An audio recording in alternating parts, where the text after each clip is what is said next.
My name is Asha Forrester, and I'm 32 years old. 3 weeks ago at my sister's wedding, my aunt got drunk and told me my mother threw away my Columbia acceptance letter 14 years ago, and everyone at the table already knew. I looked at my mother across the reception hall. She didn't flinch. She didn't apologize. She smiled. And then she said 5 words that undid 14 years of silence. You wouldn't have lasted a semester. I'd spent half my life believing I wasn't good enough, that I'd aimed too high and the universe had corrected me. Turns out it wasn't the universe. It was my mom, a mailbox, and a trash can. What I pulled out of my purse that night made the smile disappear. But I'll get to that. If you're watching this, please subscribe and let me know where you are watching from. Now, let me take you back to 2012, the spring I was supposed to leave for New York. Senior year, Ridgemont High, a school small enough that your GPA was everybody's business. Mine was 3.9. I worked Friday and Saturday nights at Sal's Pizzeria for $6 an hour plus tips, and I saved every cent of it because I knew nobody was saving anything for me. My mother, Diane, had a system. There was Brooke, my younger sister, 14 at the time, and there was me. Brooke got cello lessons. Brooke got a private SAT tutor. Brooke got a college counselor who charged $200 an hour and came to our house with color-coded binders. I got a stack of community college brochures left on my bed one afternoon without a word. It didn't argue. I just applied to Columbia behind her back. I wrote my essay at the public library after my shifts at Sal's. I paid the application fee with tip money, $63 and crumpled 5s and 1s stuffed into an envelope. I didn't tell my mother because I already knew what she'd say. She'd said it 100 times in 100 different ways. You're the kind of girl who stays local, Asha. That's not an insult. That's just who you are.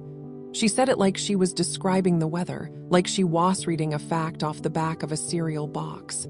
The thing is, I almost believed her, almost.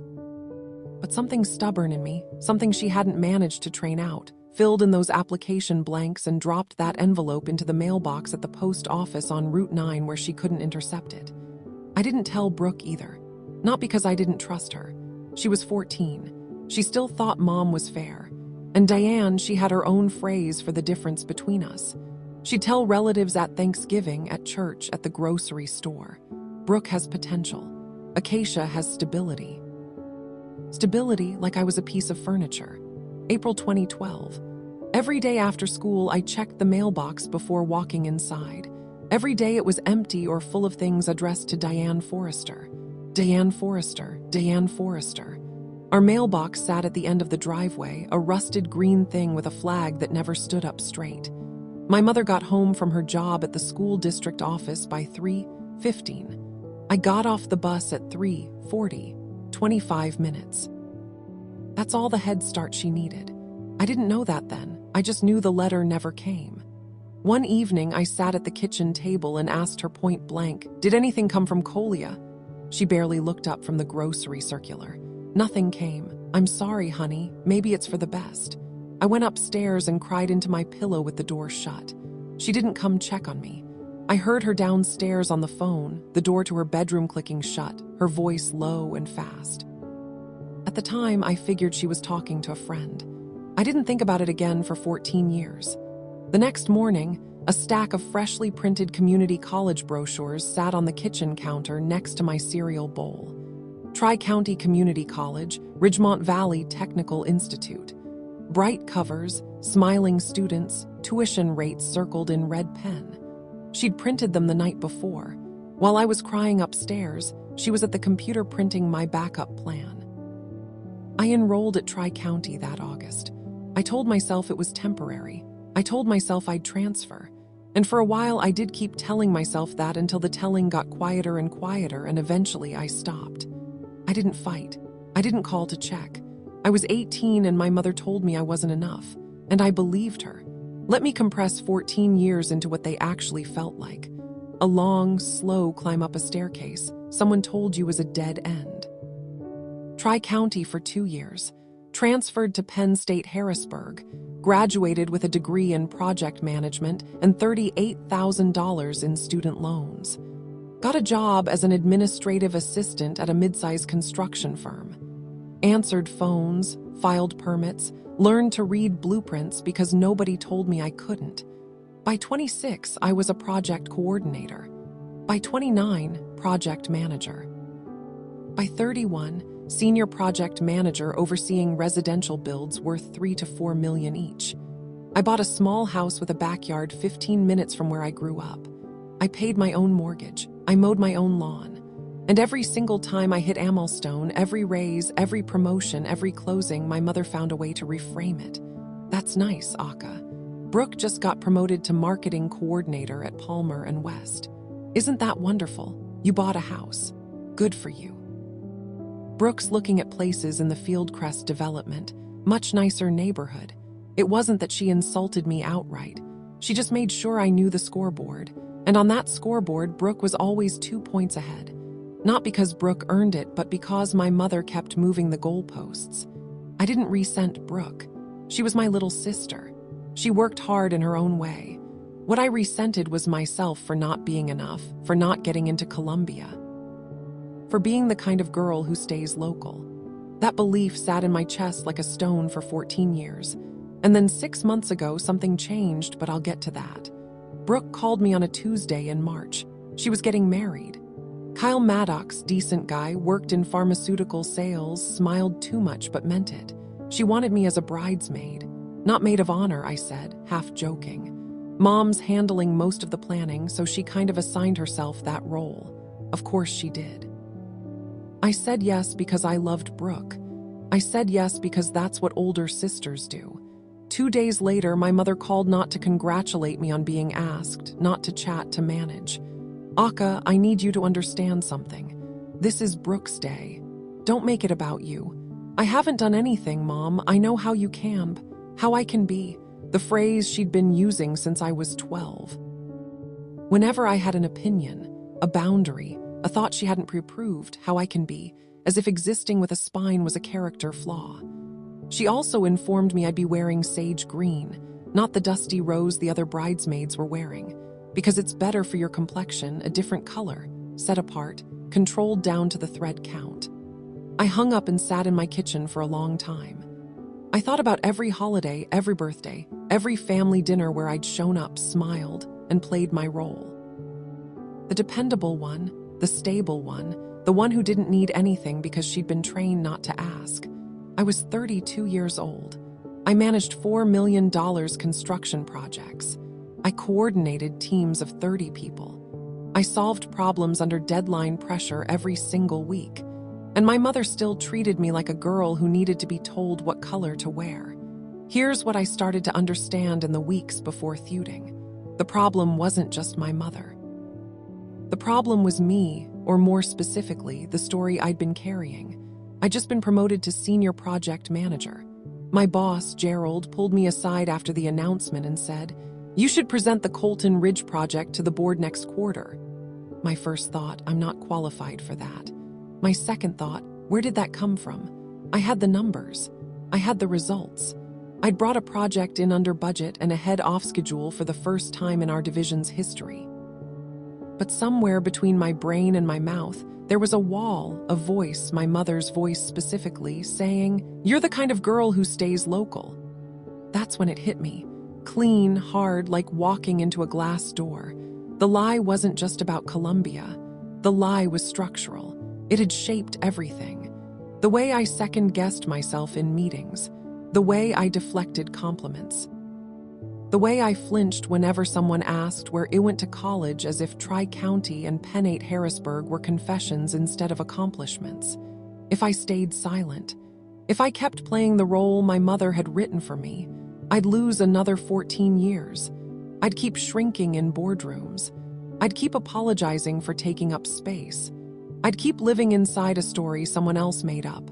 I couldn't afford that, not financially. I was fine financially, but something more expensive than money was being spent, and I was running out off it. 6 months before the wedding, I'd made a decision that terrified me. A a decision I hadn't told anyone about. Not my mother, not Brooke, not even my closest friend.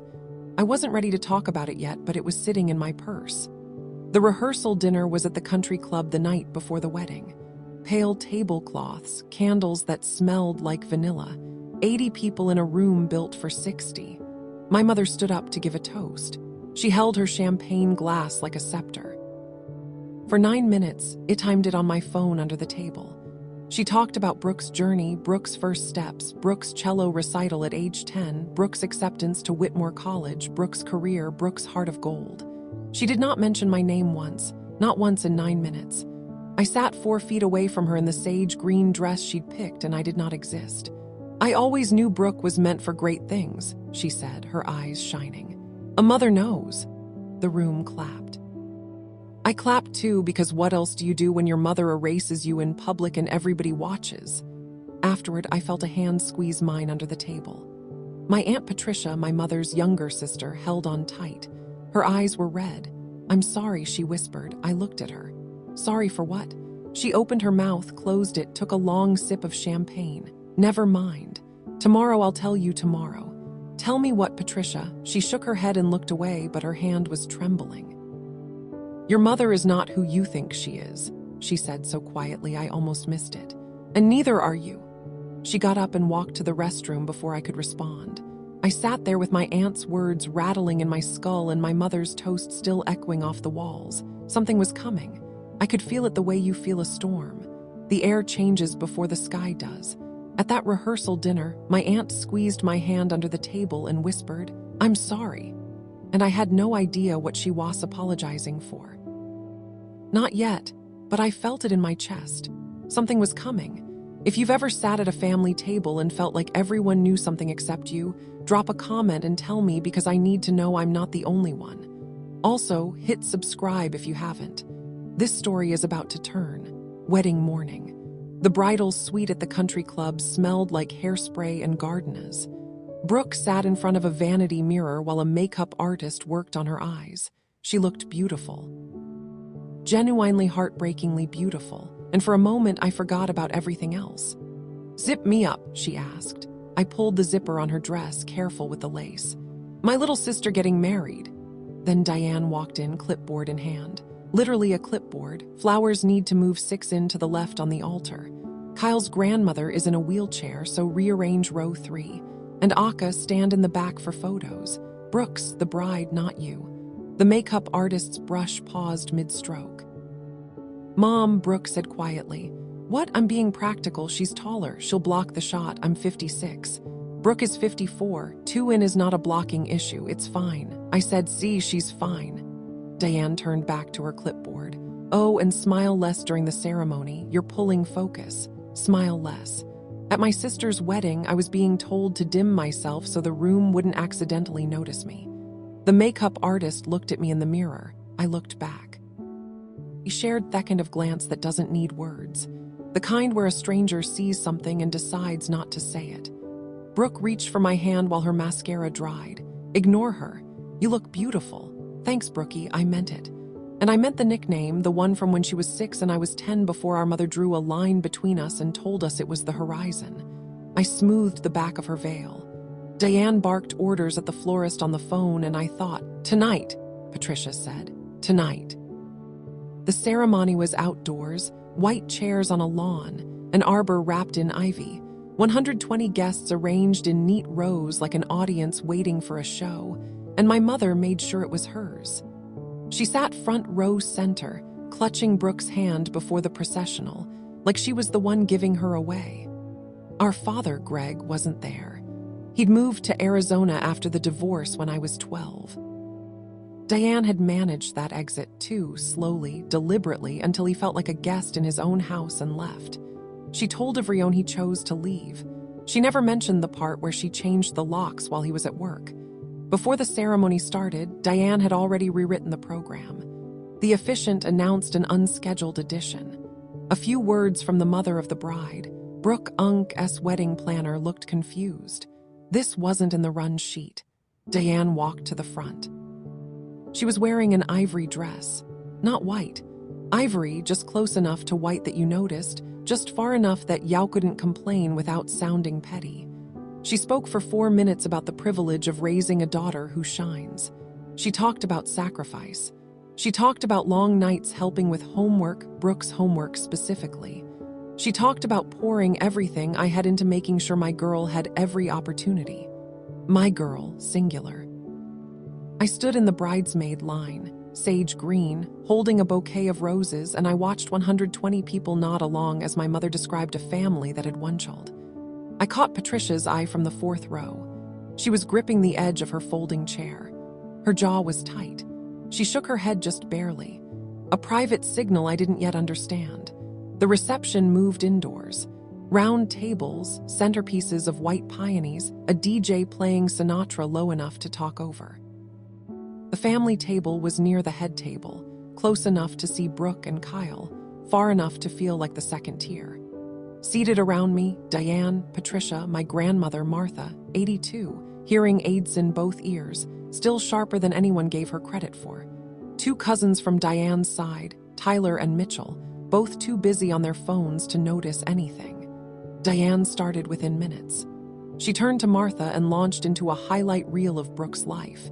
Each accomplishment delivered like a press release. Brooke got into Whitmore on her first try. Full family support, of course. Some children just rise when you give them the foundation. She glanced at me when she said, "Some children." The phrasing was no accident. And now this beautiful wedding. Kyle is wonderful, the kind of man who appreciates a woman with ambition. I sipped my water and said nothing. I'd been practicing this my whole life. The art of sitting still while someone narrates your insignificance. Patricia poured her 3rd glass of champagne, then her 4th. Her hand wasn't steady anymore. She kept looking at me, then at Diane, then back at me, a triangle of glances that was getting faster. Diane noticed. For the first time that day, I saw something flicker across my mother's face that wasn't control. It was worry. She looked at Patricia and said casually, "Patty, maybe switch to water." "I'm fine," Patricia said too loudly. Mitchell looked up from his phone. Martha tilted her good ear toward Patricia. Something was building at that table, quiet and pressurized like a pipe about to give. A cousin of Kyle's from the next table leaned over. "So, Acacia, what are you up to these days?" "Brooke talks about you all the time." Before I could answer, Diane cut in. "She does office work, it's fine. Not everyone is built for the fast track." The table went quiet. Even Tyler looked up. I set my water glass down. My hand was steady. My voice was not loud.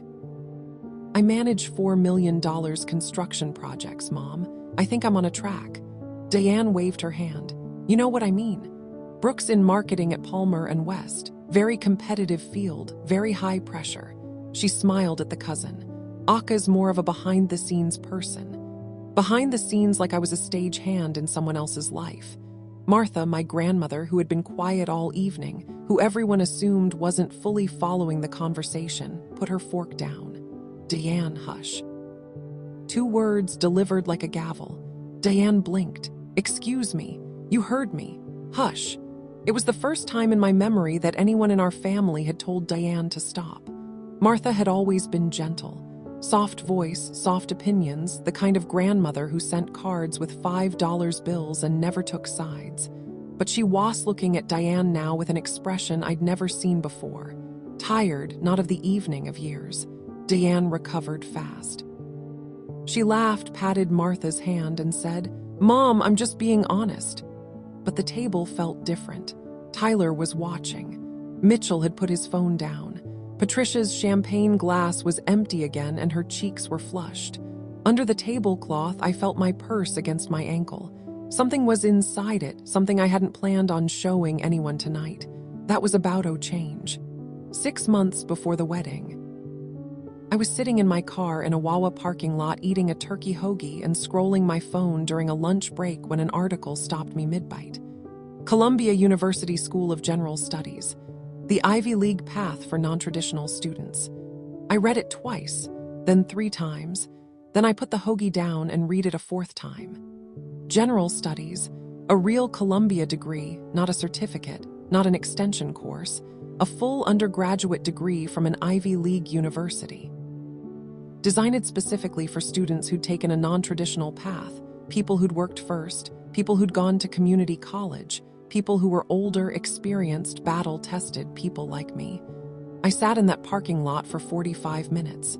My lunch break was 30. I was going to be late and I didn't care. That night I started the application. 2:00 in the morning, kitchen table, laptop screen glowing in the dark. I wrote my essay in one sitting. No outline, no strategy, just the truth. I'm 32. I work in construction management. I never stopped wanting this. I didn't tell my mother, I didn't tell Brooke. I didn't tell anyone because the last time I'd wanted something this badly, it had been taken from me. And I wasn't going to give anyone the chance to talk me out of it. 2 weeks before the wedding, the letter arrived, rolled admission, a thick envelope with Columbia's blue crest in the corner. I opened it in my car. Same Wawa parking lot, different season. And I read the first line and cried so hard I couldn't see the second. I folded the letter, slipped it into my wallet, and carried it with me every day. I'd planned to tell Patricia at the wedding. She was the only person I trusted with something this fragile. I had no idea the letter was about to become something else entirely.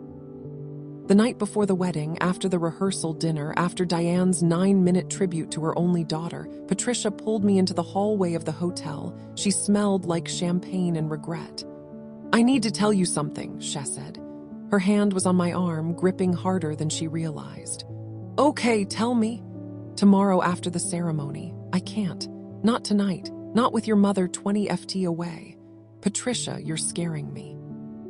She looked at me and I saw something I'd never seen in my aunt's face before. Guilt, not the casual kind. Not the I forgot your birthday kind, the deep kind, the kind that ages a person from the inside. "Your mother is not who you think she is," she said. "And neither are you." I stared at her. "What does that mean?" "It means I should have said something a long time ago and I didn't, and I have to live with that." Her voice cracked on the last word. "Tomorrow, I promise." She squeezed my arm once more and walked away, heels clicking on the tile floor, disappearing around the corner toward the elevators. I stood in that hallway for a long time. I knew Patricia. She was a high school English teacher. She was careful with words. She didn't say things she didn't mean, and she didn't scare easily. Whatever she was carrying, it had weight. I went back to my hotel room and lay on the bed, fully dressed, staring at the ceiling. Her words played on a loop. "Your mother is not who you think she is, and neither are you." I didn't sleep that night, not a single hour. I just lay there listening to the ice machine hum through the wall, waiting for tomorrow to crack open whatever it was holding. Wedding morning, before the bridal suite, before the clipboard, before Diane told me to smile less. I sat on the edge of the hotel bed and opened my wallet. The Columbia letter was there, folded into thirds, slightly soft at the creases from being carried everywhere for 2 weeks. I unfolded it and read the first paragraph for the 20th time. "Dear Miss Forrester, we are pleased to inform you that you have been admitted to the Columbia University School of General Studies for the fall 2026 semester." I ran my thumb over the blue crest. This was mine, not given, not inherited, not approved by Diane Forrers's clipboard, mine. Earned in a Wawa parking lot at 2 in the morning by a woman who'd spent 14 years climbing a staircase she'd been told was a dead end. I'd planned to tell Patricia today, pull her aside after the toasts, show her the letter, let someone share this with me. She was the only person in my family who'd ever looked at me like I was worth more than what my mother decided. I didn't know yet what Patricia was about to tell me. I didn't know the letter in my wallet was going to collide with a secret 14 years old. I just knew it was mine, and I was carrying it close. The way you carry something precious through a room full of people who might not understand its value. I folded the letter, slid it back into my wallet, put the wallet in my purse, and zipped it shut. Then I got dressed, drove to the country club, and walked into my sister's wedding carrying proof that I was never the girl my mother said I was. I just didn't know it yet. The reception toast started at 7:30. Kyle's best man went first. A funny, sloppy speech about college roommates and burnt pasta. Everyone laughed. Brooke glowed. Then Diane stood up. She'd changed into a different outfit for the reception. A cream-colored jacket over a silk blouse, pearls at her throat. She took the microphone from the DJ like she'd been waiting for it all day. She probably had. Being a mother, she began, is the hardest job in the world, especially when you do it alone. She paused for effect. She was good at pauses. For 6 minutes, she told the room about her journey, the divorce, the sacrifice, the nights spent at the kitchen table helping with homework, the weekends driving to recital and competitions, the applications she'd reviewed, the essays she'd edited. Every example was about Brooke, every single one. I poured everything into giving my girls the best, she said. And the plural felt like a formality, a word she'd included so no one could accuse her of forgetting. Then she looked at Brooke and her eyes filled with tears. Real tears or a performance so practiced it didn't matter. Brooke, you are my greatest achievement. She looked directly at me when she said it, held my eyes for 2 full seconds, long enough for me to feel the knife, long enough for the woman at the next table to lean toward her husband and whisper, "She has 2 daughters, right?" The room applauded. I applauded too. My hands moved automatically, the way they'd been trained to move for 32 years, clapping for my mother's version of our family, the one where I was a footnote. Some children are born to shine, Diane said, still holding the mic. Others are born to watch. She sat down. The DJ started Sinatra again, and Patricia reached for the champagne bottle. I pushed my chair back and walked out of the reception hall, down the carpeted hallway, past the restrooms, through a side door into the parking lot. I stood next to a dumpster behind the country club and pressed my palms flat against the brick wall and breathed. Others are born to watch. She'd set it into a microphone in front of 120 people at her other daughter's wedding. I wanted to leave. I wanted to get in my car and drive back to my house and lock the door and never sit at that table again. I wanted to be done, but I could see it. The version of tonight where I drove away. My mother at brunch the next morning, shaking her head sadly. Aka left early. She's always been jealous of Brooke. I tried to include her, but she made it about herself. You know how she can be. If I left, she won. She'd rewrite the story before I reached the highway. And I thought about Brooke, my sister, my actual sister. Not Diane's trophy, not the golden child, but the girl who'd zipped my prom dress and left me voicemails on my birthday that started with, "Hey, KK." Brooke didn't do this. Brooke didn't deserve her wedding being the night her sister walked out. I went back inside. I sat down. Patricia grabbed my hand under the table the second I returned. Her grip was fierce. "I can't keep this anymore," she said. Her voice was thick with champagne and something harder, the sound of a decision being made, not after what she just said. "Keep what?" Patricia looked at Diane, who was accepting compliments on her speech, and then back at me. "The truth." Diane settled back into her chair, smoothing her napkin. A cousin's wife was telling her the speech was so moving. Diane was saying, "Well, I just spoke from the heart." Patricia's voice cut through Thedable like a cracking glass. "You know your mom hid that letter, right?" Everything stopped. Forks paused. Champagne glasses froze mid-lift. Tyler looked up. Mitchell turned. Patricia was looking directly at me. Her eyes were wet, her jaw set, and her voice was steady for the first time all night. The steadiness of someone who's finally stopped fighting themselves. We all knew. I couldn't move. "What letter?" "Your Colia letter. You got in, Asha. You got into Columbia." She took it out of the mailbox and threw it away. The table went silent, not the polite kind of silent, the airless kind. The kind where you can hear the ice settling in water glasses. I turned to my mother. "Is that true?" Diane picked up her wine glass. She took a slow sip. She set it down. And then she did something. I will never forget for as long as I live. She didn't deny it. She didn't explain. She didn't apologize. She didn't cry or stammer or look away. She put her wine glass down, straightened her pearls, and said, "Oh, Patricia, you always wear dramatic." Martha put her hand on her chest. Tyler's mouth was open. Mitchell had his phone in his hand but wasn't looking at it. "Deanne," Patricia said, her voice rising, "tell her the truth." My mother looked at me, calm, unblinking. The same face she'd made when she told me nothing came in the mail. "It was 14 years ago," she said. "Let it go." I didn't let it go. "Did you throw away my acceptance letter from Columbia?" I said it clearly. No tremor, no tears.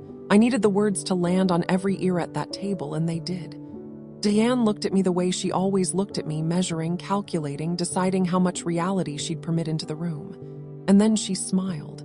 You wouldn't have lasted a semester. The words hit the table like a slap. Martha inhaled sharply. Tyler sat back in his chair. Patricia closed her eyes. She wasn't denying it. She was defending it. 14 years of silence. And her response wasn't, "I'm sorry," or "I was wrong." It was, "I was right to do it." The guests at the neighboring tables had gone quiet. The ripple was spreading, heads turning, conversations stalling, the DJ's music suddenly too loud for a room that had stopped talking.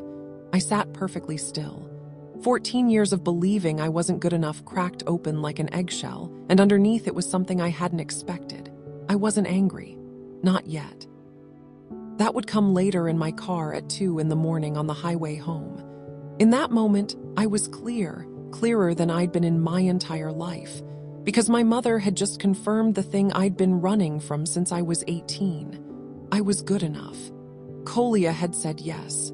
The universe hadn't corrected me.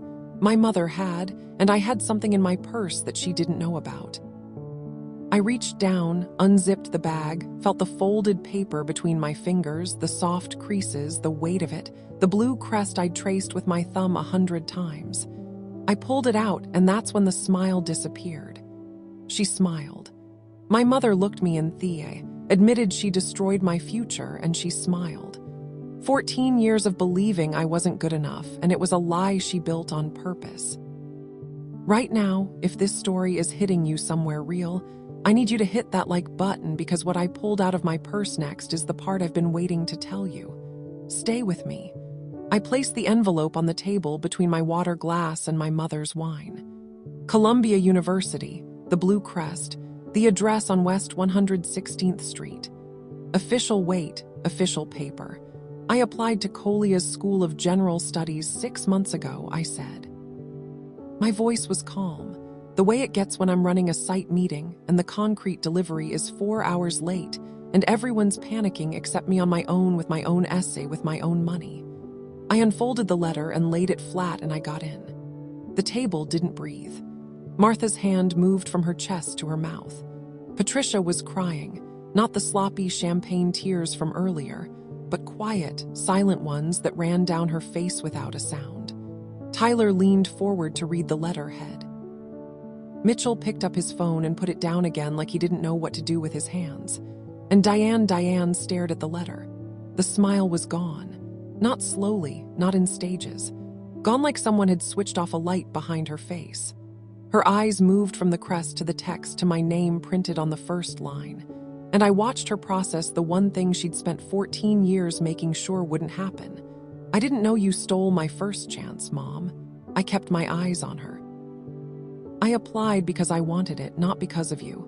In spite of you, she said nothing. Her fingers twitched against the tablecloth. You told me I wouldn't last a semester, I said. I picked up the letter, held it so she could see the seal. Kolia disagrees. The woman at the next table, the one who'd whispered, "She has 2 daughters, right?" put her napkin to her mouth. Diane still hadn't spoken. Diane recovered the way she always recovered, by changing the frame. She sat up straight. She smoothed her jacket and she deployed her oldest weapon. "You're ruining your sister's wedding." Her voice was controlled, but there was an edge now. The sound of a woman who's used to steering the ship and suddenly feels it turning. "This is exactly why you ruined this moment, Mom, not me. I didn't raise my voice.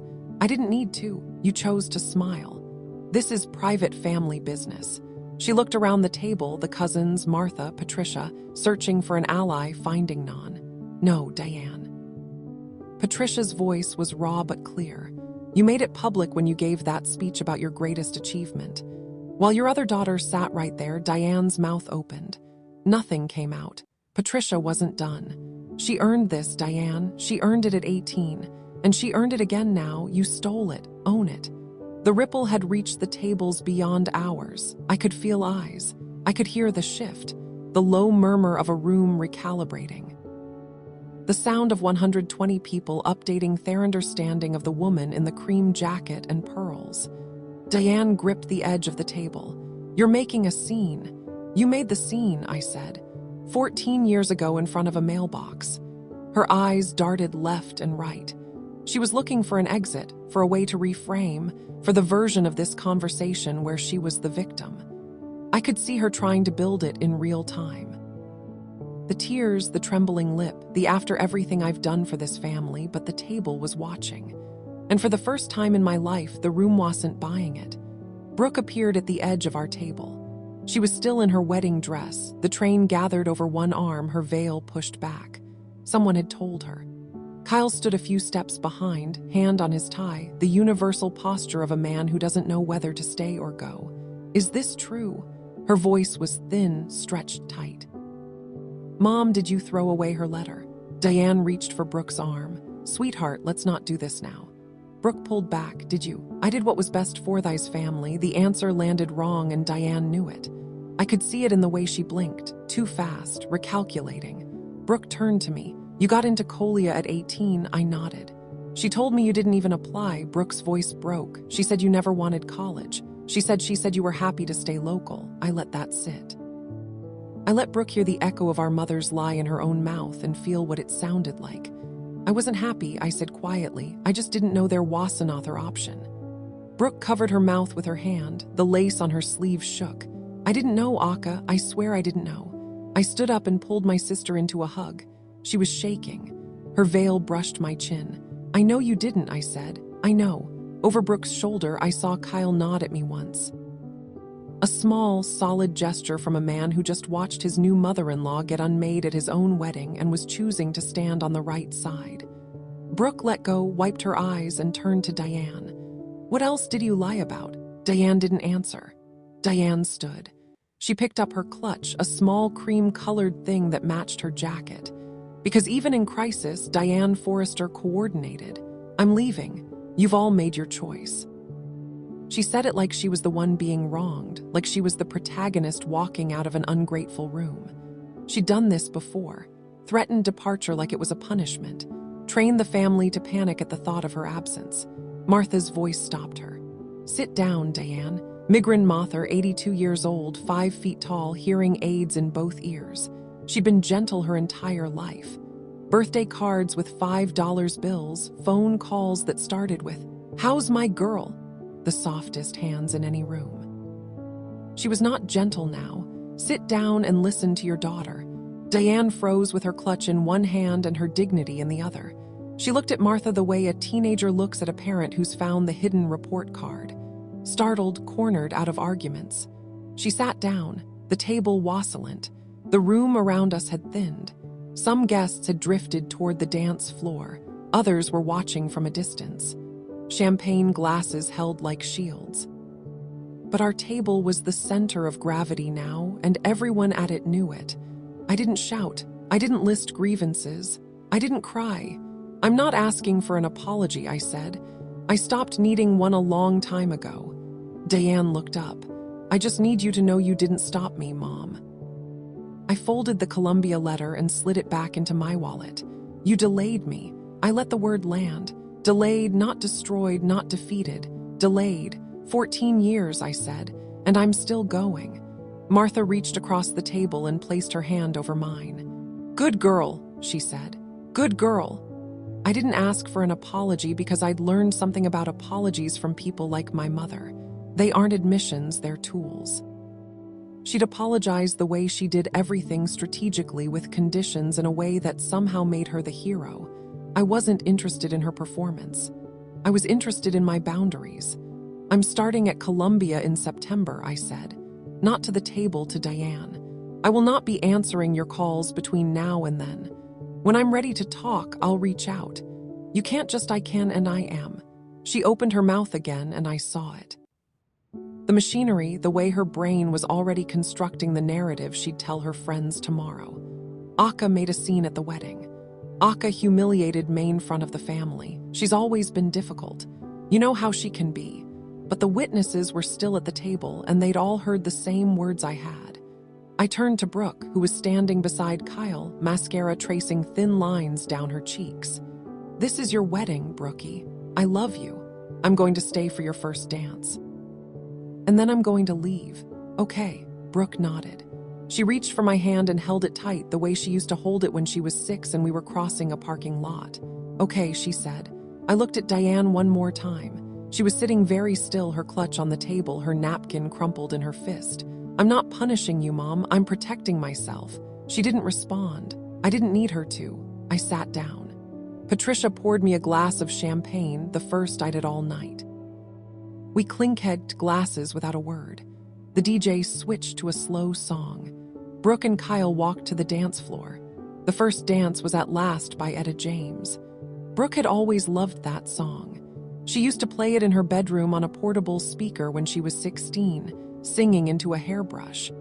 Watching her sway with Kyle under the string lights, I remembered the girl who used to sneak into my room at midnight to ask if boys ever liked her back. I stood at the edge of the dance floor, my champagne untouched. Patricia appeared beside me. She smelled like champagne and relief. "I should have told you years ago," she said. She wasn't looking at me. She was watching Brooke. "You told Metonite that's what matters." She threatened to cut me off if I ever said anything. She told me she'd tell the family I was lying. Patricia's voice was steady now, emptied of the weight she'd carried. I tried to drop hints over the years. "I asked if you'd ever thought about applying somewhere else. You always said, 'What's the point?'" I remembered those conversations. I remembered thinking Patricia was being pushy. "I'm sorry, Asha, I know it's done." She was quiet for a moment, then looking at the dance floor. "Are you really going to Columbia?" I patted my purse. "I really am," she laughed. A short, wet sound.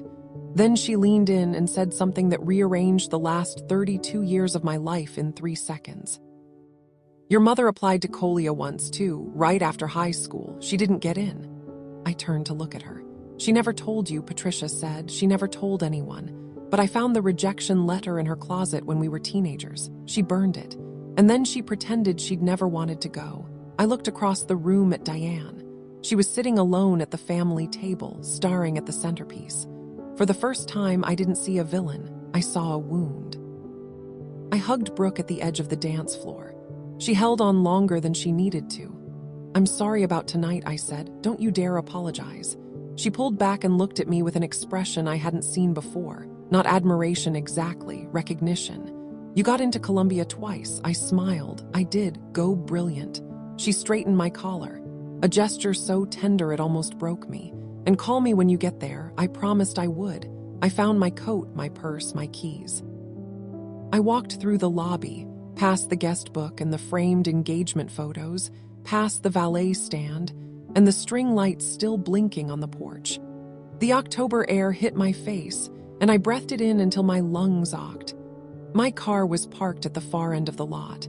I sat in the driver's seat and pulled the Columbia letter out of my wallet. The overhead light turned the blue crest almost silver. I read it again, not the way I'd read it in the Wawa parking lot, frantic, disbelieving, terrified it might be a mistake. This time, I read it the way it was meant to be read by a woman who'd always deserved it. I called my best friend, Dana. She picked up on the second ring. "I got my answer," I said. "Which question?" "All of them." I started the car. The country club shrank in my rear view mirror, the lights from the reception still glowing behind the curtains. Somewhere inside, my mother was sitting alone. Somewhere inside, my sister was dancing. I pulled onto the county road and drove east toward home toward September. But the fallout, that was just beginning. The fallout didn't explode. It seeped. Within 48 hours, the story had traveled through every branch of the family tree. Not because I told it. I didn't call anyone. Patricia told Martha the full details that night, and Martha, who had spent 82 years being quiet, picked up her phone the next morning and called every sibling, niece, and nephew she could reach. 3 of my mother's cousins called me, not to gossip, to confirm. "We always felt something was off," my cousin Linda said. "She talked about Brooke like she was raising a prodigy. She talked about you like you were a tenant. My Uncle Frank, your grandmother, is furious. She said she's never been so ashamed of one of her children. My mother called me 11 times in 3 days. I didn't pick up once.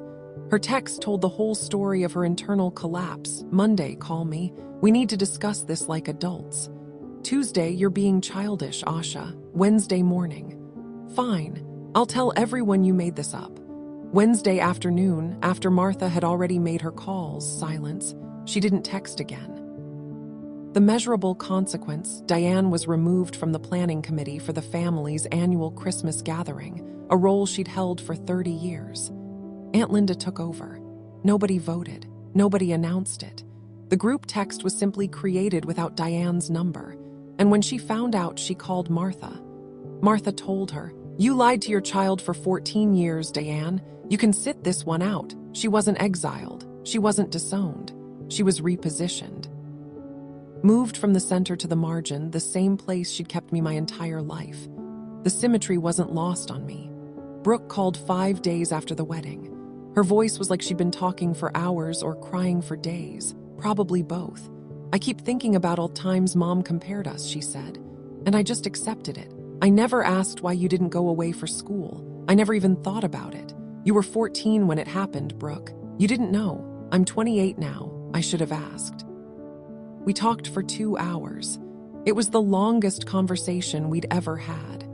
The first one where nothing was edited, nothing was softened, nothing was rooted through our mother's version of events. Brooke told me things I hadn't known. That Diane had told her I didn't Plato any 4-year schools. That Diane had said, "I was content with a simple life." That every time Brooke achieved something, Diane framed it as evidence of Brooke Unk's superiority rather than Brooke's effort, turning her accomplishments into weapons against me without Brooke's consent. "I was her trophy," Brooke said. "I thought I was her daughter, but I was her trophy." "You're her daughter," I said. "You're just not her only one." She asked textion I'd been waiting for. "Are you really going to Colia? Orientation is in August." She was quiet. Then Mom called me too. "She said you attacked her at the wedding." I told her that's not what happened. "What did she say?" She hung up on me. I let that sit. Diane was losing the golden child. Not because Brooke was choosing me over her, but because Brooke was choosing the truth over the story. "I love you, KK." Brooke said before she hung up. "I love you too, Brookie." It was the first time in years the words didn't feel complicated. August, Morningside Heights, the gates of Columbia University. I stood on the sidewalk outside Lerner Hall with a lanyard around my neck and a tote bag full of orientation materials, surrounded by people half my age and twice my certainty. A kid next to me, maybe 19, was FaceTiming his parents, showing them the campus. His mother was crying. His father was giving a thumbs up. I put my phone away. The general studies orientation was separate. We gathered in a seminar room. 32 adults with 32 different reasons for being there. A retired Navy officer, a single mother of 3, a guy who'd spent a decade as a line cook and decided he wanted to teach history. A woman my age who'd been a dental hygienist and woke up one morning and thought, "No, I wasn't the oldest. I wasn't the most unusual. I was for the first time in my adult life exactly where I was supposed to be." The academic advisor stood at the front and said something that landed in my chest and stayed there. "You belong her. That's why we admitted you." 7 words. 14 years late, but right on time. I thought about my mother, about the kitchen table in 2012 and the community college brochures next to my cereal bowl. About the words she should have said, could have said if she'd been the mother I needed instead of the one I got. "You belong here. That's why we admitted you." After orientation, I stood in front of the gates and took a photo. Blue sky, old stone, the crest I'd been carrying in my wallet for months, no above my head, carved into the wall. I sent the photo to Brooke and Patricia. I didn't send it to Diane. The first week of classes, a letter arrived at my apartment, handwritten, 2 pages. My mother's handwriting, the same slanted cursive she used on grocery lists and birthday cards, and the community college brochures she'd left on my bed. I sat on my couch and read it. It was not an apology. It was an explanation. Or more accurately, it was a defense. Everything I did was to keep this family together. You don't understand the sacrifices I made. You don't know what it was like being a single mother with 2 girls and no support. I made hard choices, not perfect ones, but hard ones. She never used the words "I'm sorry." She never said I was wrong. She used the words "sacrifice" 4 times and "ungrateful" twice. At the bottom, a postscript. P.S. I got your GS letter forwarded to my house by mistake. I didn't open it this time. I stared at that line. I didn't open it this time. As if restraint was same as remorse. As if not repeating a crime was the same as regretting it. I folded the letter. I didn't burn it. I didn't tear it up. I didn't write back. I put it in a drawer under a stack of old tax returns. And I closed the drawer. Then I picked up my backpack and walked to my first class. Introduction to American Political Thought. Hamilton Hall, 9:10 a.m. I sat in the third row. I took notes. I raised my hand twice. I didn't owe my mother my anger. I didn't owe her my forgiveness. I owed myself a semester at Columbia and I was going to make it count. I won't pretend it was easy. I was 32, working part-time as a project manager remotely while carrying a full course load. I studied on the subway. I ate lunch in the library. I turned down happy hours and weekend trips, and every invitation that started with just this once. The GS program was built for people like me, adults who'd earned their way back, who understood the value of a seat in the classroom because they'd spent years outside off it. My classmates were veterans, parents, career changers, immigrants, people who didn't take a single lecture for granted. At the end of the semester, I checked my grades online at 11 p.m. sitting in the same kitchen where I'd once filled out the Tri-County application. GPA 3.7, Dean's List. I read it 3 times. Then I closed my laptop and sat there in the dark, letting it settle. She said I wouldn't last a semester. I made Dean's List. I sent a photo of the grade report to Brooke. She replied in 30 seconds. I'm so proud of you, KK. All caps. 3 exclamation marks. A string of emojis I couldn't fully decipher but understood completely. Patricia sent flowers the next day. The card said, 14 years late but right on time. I put the flowers on my kitchen table.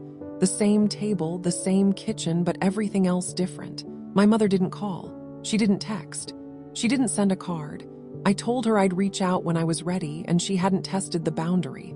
Whether that was respect or stubbornness, I couldn't tell. With Diane, they'd always looked the same. I wasn't ready yet. I might not be for a long time, but I was exactly where I was supposed to be. After the semester ended, I wrote my mother an email, not a text, not a phone call, an email because I needed the distance, and I needed it in writing. Mom, I'm willing to have a relationship with you, but it starts with honesty, not excuses, not I did what was best, not you don't understand my sacrifices. You took something from me.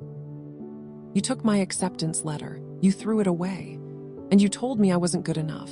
You watched me believe that lie for 14 years. You watched me struggle with it at every dinner table, every holiday, every phone call where you reminded me that Brooke was ahead and I was behind.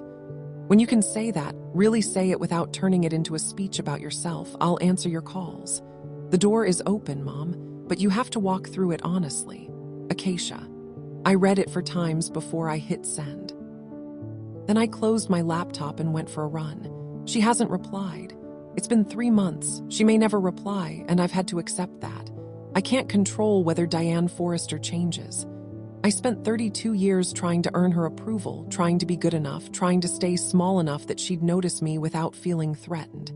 None of it worked. Not because I wasn't enough, but because her capacity to acknowledge me was never about me. It was about her. I can't fix her wound.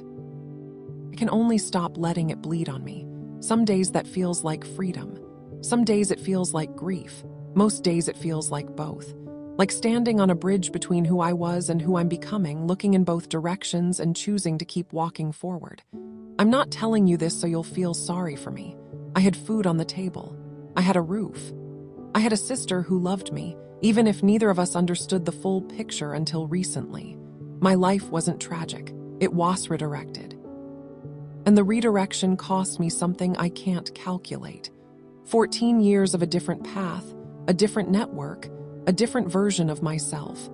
But I'm telling you this because I think some of you are carrying a version of that lie right now. Maybe your mother told you you weren't smart enough. Maybe your father said you'd never make it in that field.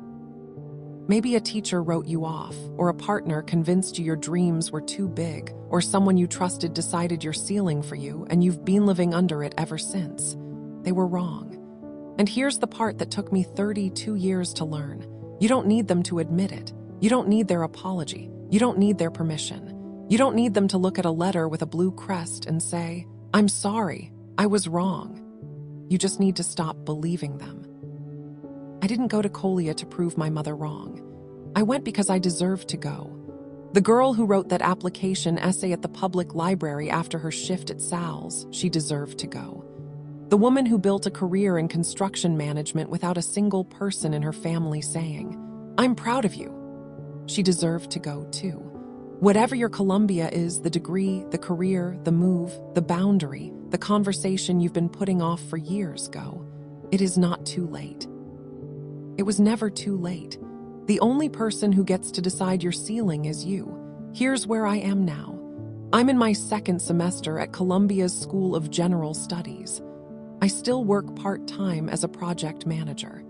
Turns out managing a $1 million construction schedule is excellent training for managing a college course load. My advisor says I'm on track to graduate in 2.5 years. I'm considering a minor in urban studies because the girl who fell in love with blueprints at a construction firm wants to understand why cities work the way they do. Brooke and I have dinner once a month, sometimes in the city. Sometimes she drives up to Morningside Heights and we eat cheap Thai food on Broadway. And she tells me about Kyle and the apartment they're renovating and the dog they adopted. A moot named Biscuit who chews everything. It's the best our relationship has ever been. Honest, unfiltered, no scoreboard. Patricia has been sober since the wedding. She says she stopped drinking the morning after that something unlocked when the secret came out. She sends me a text every Monday. "Go get him this week." I reply with a thumbs up and a coffee emoji. It's our thing, and Diane. My mother hasn't apologized. She hasn't written back. She hasn't called. She may never do any of those things, and I've made peace with that, or I'm making peace with it. Which is a more honest way to say it because my worth was never hers to decide. It never was. And the girl who stuffed $63 in crumpled fives into an envelope and mailed her dream to New York. She knew that. I just forgot for a while. 14 years ago, a letter was thrown away. But the girl it was addressed to, she's still here. So that's my story, and I want to know yours. Drop a comment. Have you ever found out someone in your family held you back on purpose?